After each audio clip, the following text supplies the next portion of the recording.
समझ नहीं आ रहा अपने सैलरी इंक्रीमेंट का क्या करूं। बेटा इतना क्या सोच रहा है? अपने म्यूचुअल फंड्स के एसआईपी का टॉप अप करा ले। This is the right time. क्या? समझ में नहीं आया। बेटा इतना क्या सोच रहा है? अपने म्यूचुअल फंड्स का एसआईपी टॉपअप करा ले। This is the right time. अब समझा।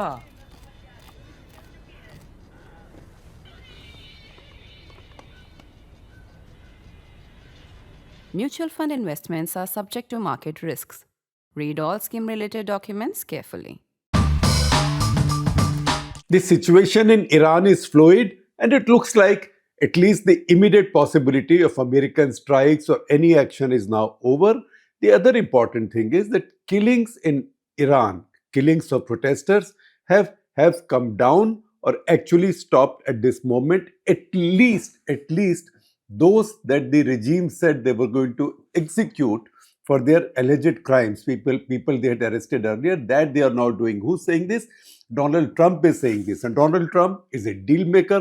So the very fact that the Iranians, he says, have said that they are not going to execute anybody, he's used that to declare victory for now. I'm not promising you what will happen subsequently, but that's the situation now. The other evidence we have that for now there is a truce of sorts or there is a calm of sorts is something that Iran's ambassador to Pakistan has said. So once again, the evidence of this, of what the Americans are thinking, has come from Islamabad. Iran's ambassador to Pakistan said that the Pakistani side conveyed to him officially on behalf of the Americans, on behalf of the US, that they were not planning to carry out any strikes on Iran, and also Iran should desist from attacking any American assets or American allies in anticipation of American attacks.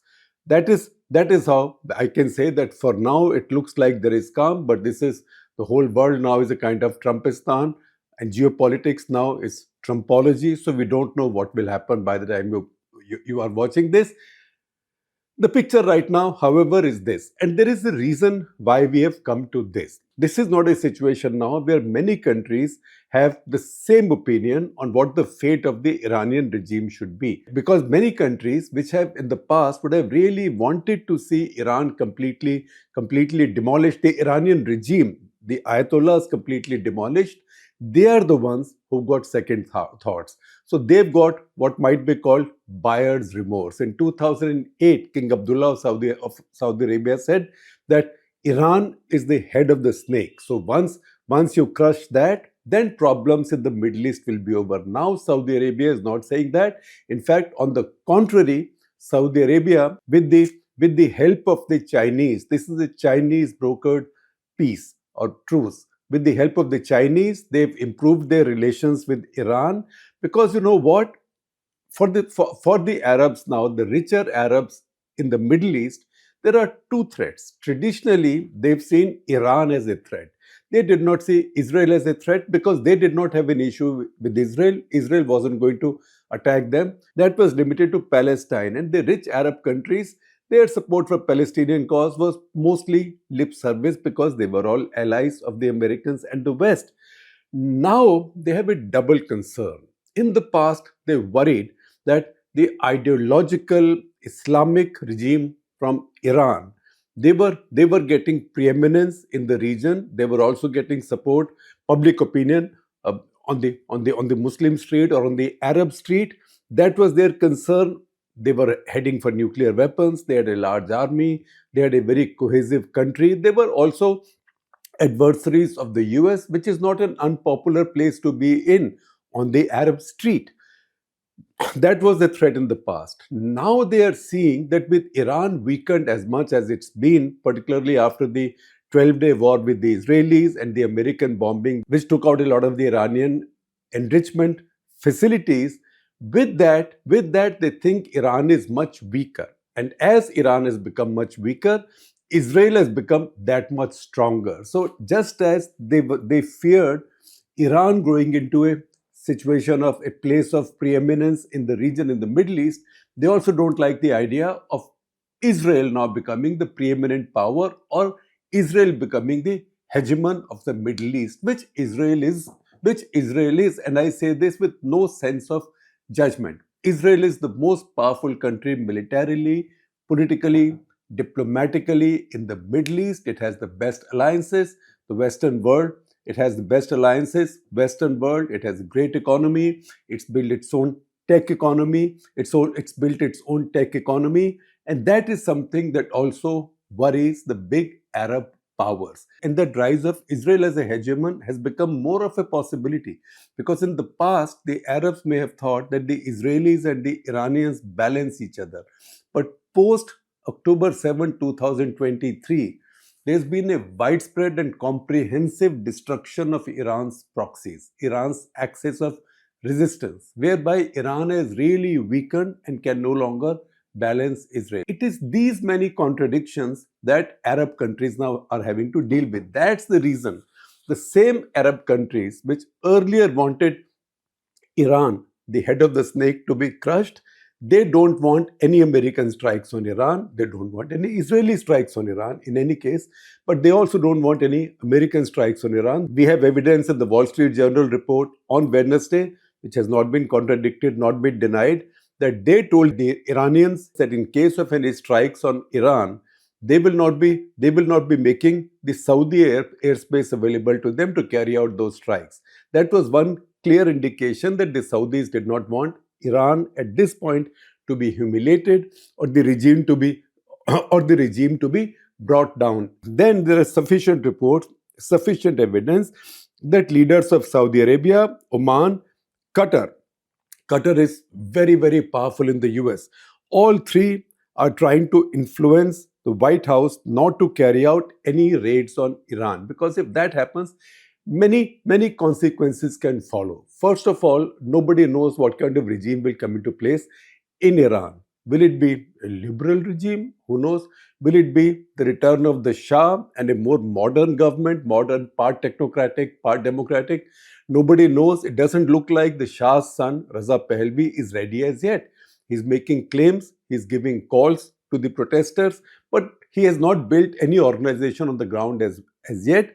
It's quite possible, in fact, likely, that in case this regime collapses in Iran, then Iran breaks up into many factions run by various warlords, but still retaining a core controlled by who else but IRGC, that is the Islamic Revolutionary Guard Corps, the most extreme and ideological wing of the current regime in Iran. That is not what the Arab countries want. The other fear they have is that if the Iranians then want to counter-attack, they cannot attack America.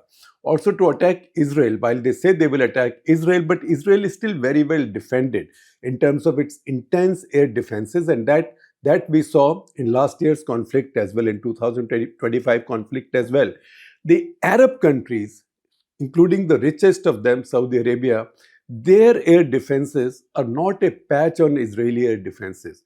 Also, in the past, when Israel was attacked, then a lot of the Western power, particularly the American power, naval and air power, was available there to intercept those missiles, to help the Israelis. Today, even if the Americans want to help them, Americans do not have that much firepower available in the Gulf, because a lot of that has gone to other areas. In fact, a lot of the American naval and aviation assets have now shifted to the Latin American and Caribbean region, because of the operations in Venezuela. The other set is far away in the Indo-Pacific. So the Americans right now lack that power there. And that is what also worries Saudi Arabia and other Arab countries, because most of their population and most of their economic assets are located on a relatively narrow strip along the coast, along the Persian Gulf coast, and that is very close to Iran. So they are much closer to Iran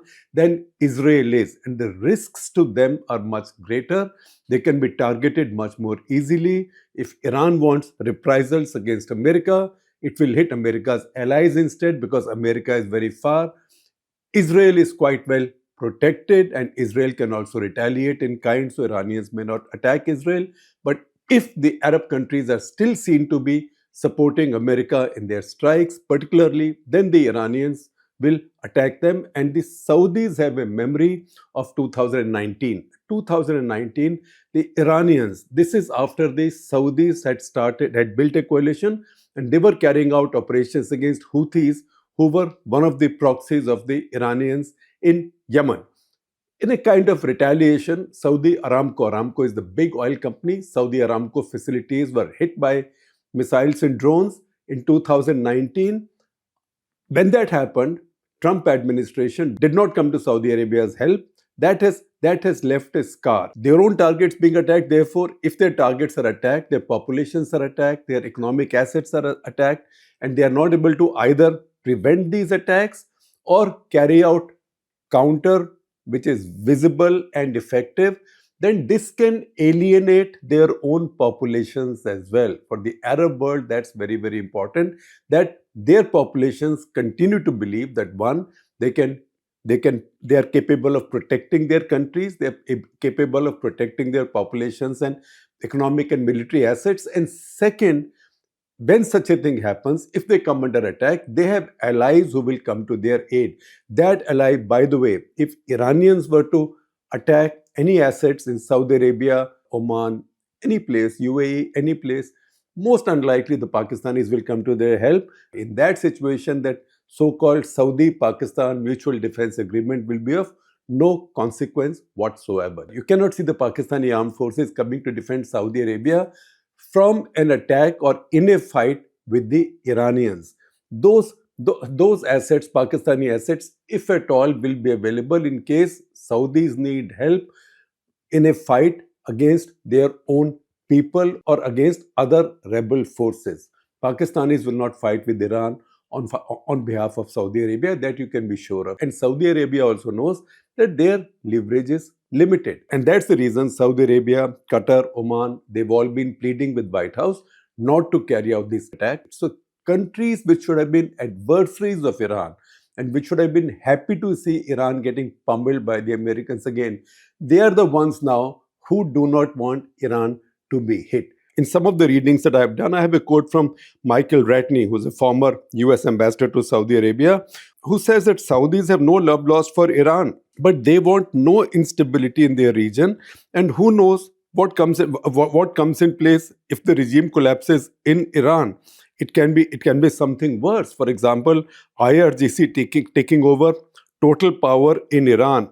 They just want a situation whereby an Iranian government or an Iranian regime does not see any value in attacking Saudi targets, either for revenge or for leverage or for punishment. The Arab countries have now become unlikely defenders of the Iranian regime or unlikely defenders of Iran.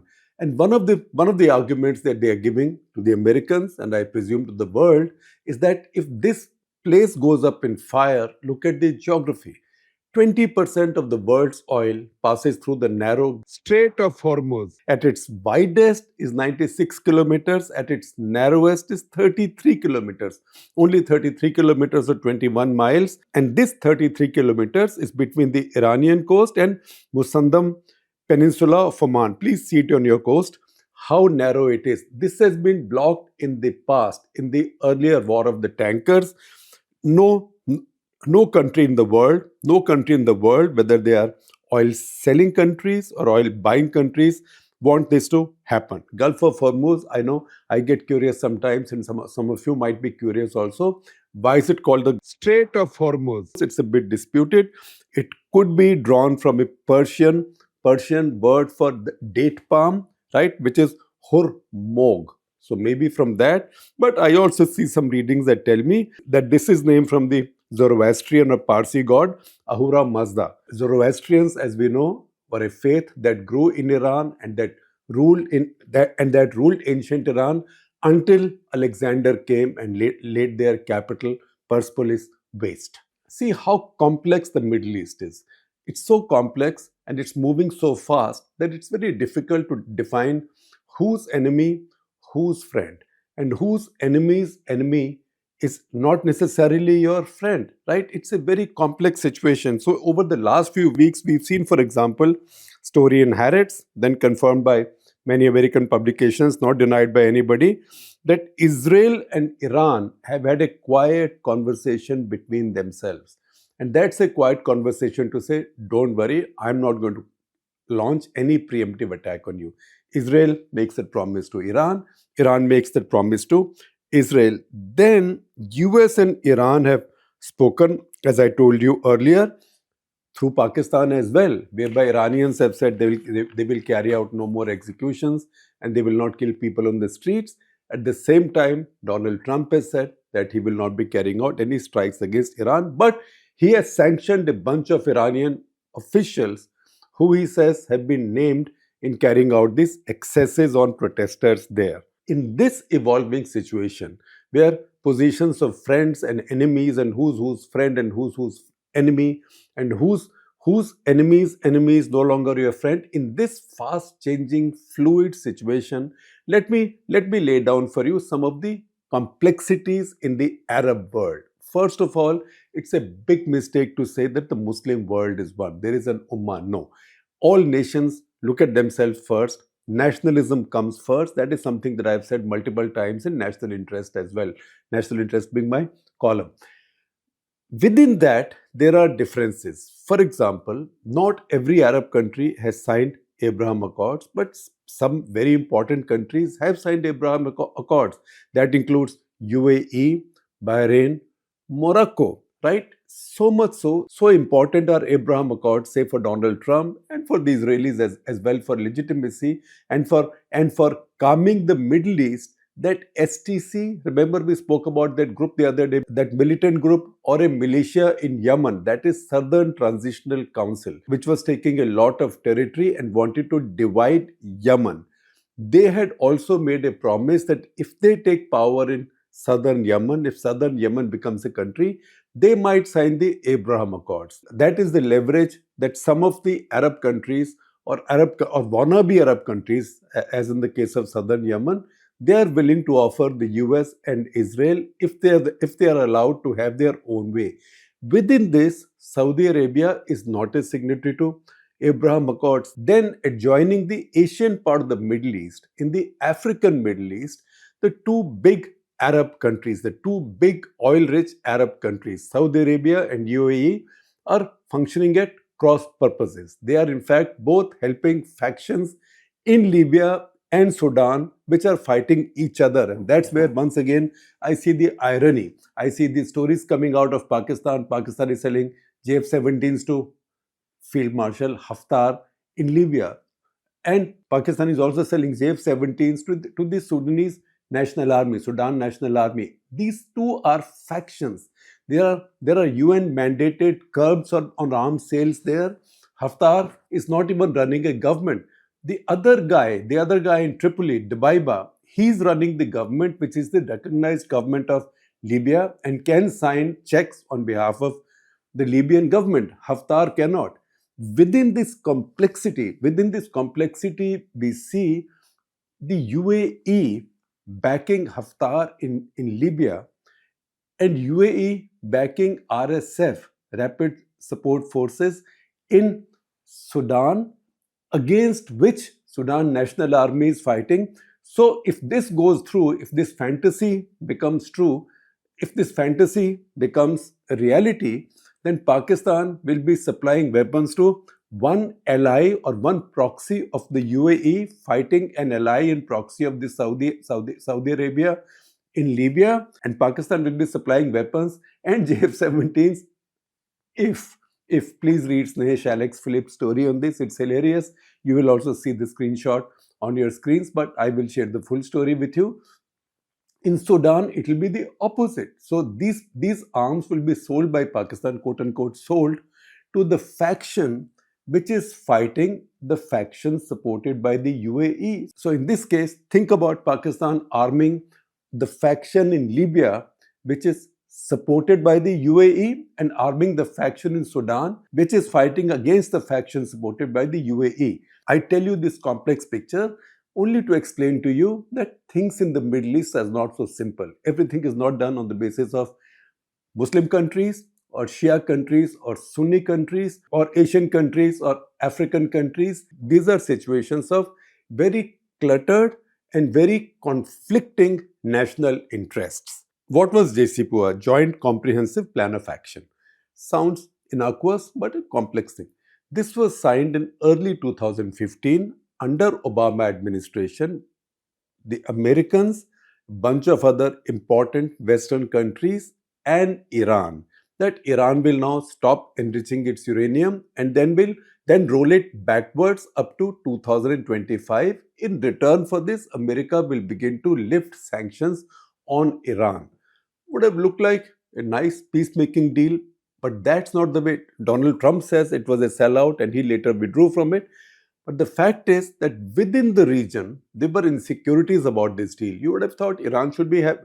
You would have thought Israel will be happy that enrichment has been rolled back. But one, Israel did not believe that enrichment will be rolled back. And second, Israel worried that with this legitimacy and lifting of the sanctions, Iran will again become a very rich country. It will be able to build very strong armed forces and become a threat.